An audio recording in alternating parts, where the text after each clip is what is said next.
पवित्र बाइबल का निर्गमन 9, इसमें 35 वचन है।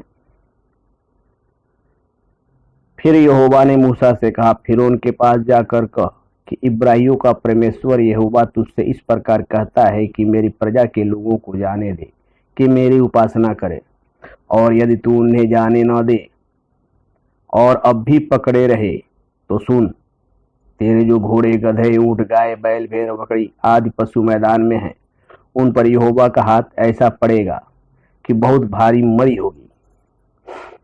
और यहोवा इजराइलियों के पशुओं में और मिस्रियों के पशुओं में ऐसा अंतर करेगा कि जो इजराइलियों के हैं उनमें से कोई भी न मरेगा।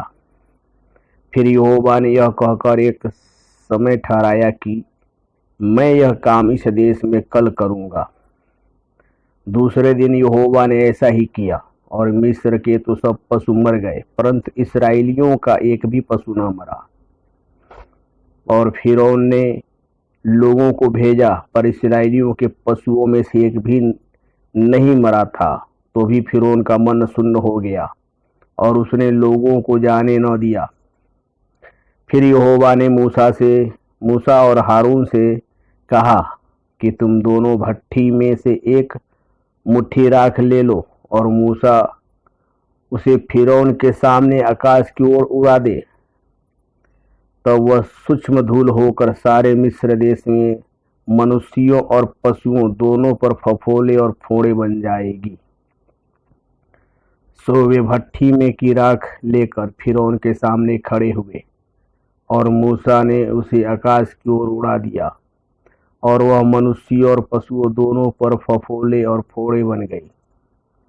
और उन फोड़ों के कारण जादूगर मूसा के सामने खड़े न रह सके, क्योंकि वे फोड़े जैसे सब मिस्रियों को वैसे ही जादूगरों के भी निकले थे।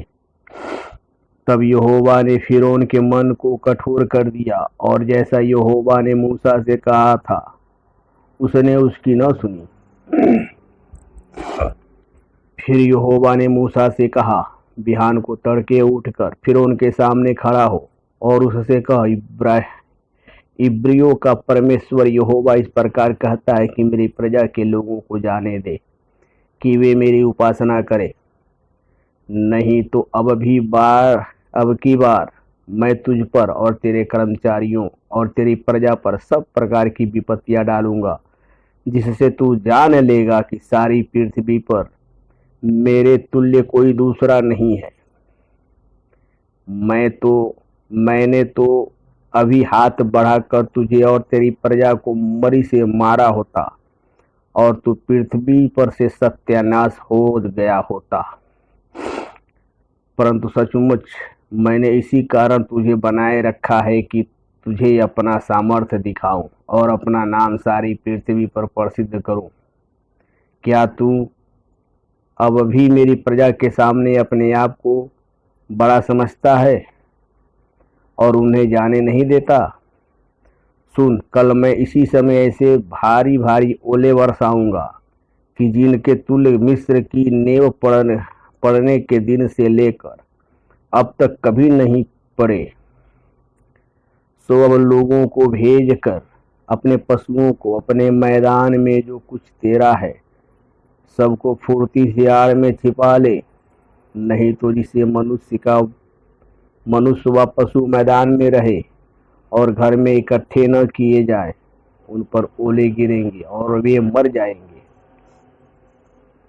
इसलिए फिरौनियों के कर्मचारियों से जो लोग यहोवा के वचन का भय मानते थे, उन्होंने अपने अपने सेवकों और पशुओं को घर में हाँक दिया,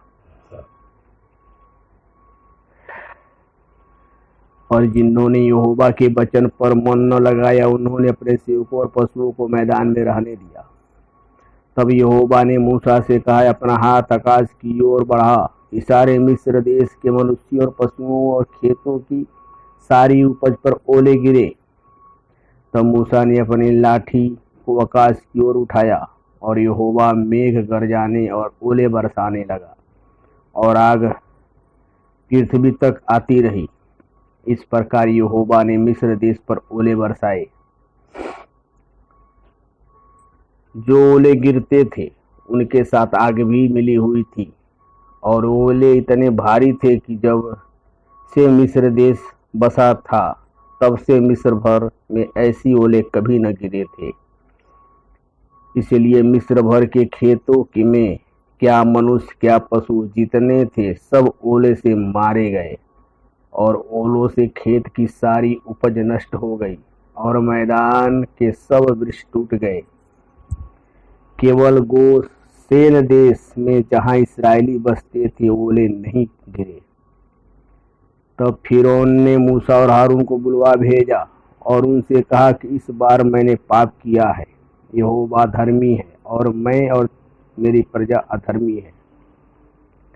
मेघों का गर्जना और ओलों का बरसना तो बहुत हो गया। अब भविष्य में यहोवा से विनती करो, तब मैं तुम लोगों को जाने दूंगा और तुम न रोके जाओगे। मूसा ने उससे कहा, नगर से निकलते ही यहोवा की ओर हाथ फैलाऊंगा, तब बादल गरजना बंद हो जाएगा और ओले न गिरेंगे। इससे तू जान लेगा कि पृथ्वी यहोवा ही की है।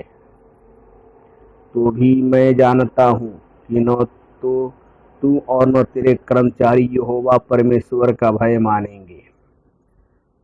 सन और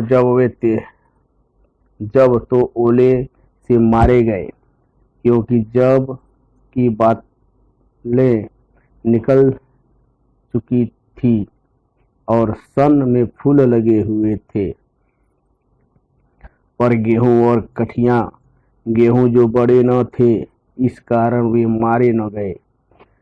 जब मूसा ने फिरौन के पास से नगर के बाहर निकलकर यहोवा की ओर हाथ फैलाया, तब बादल का गरजना और ओले बरसना बंद हुआ, और फिर बहुत मेह भूमि पर न पड़ा।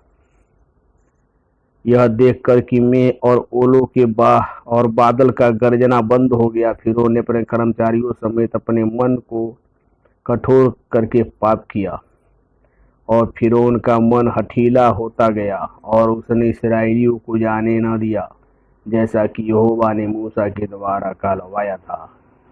निर्गमन 9 समाप्त हुआ।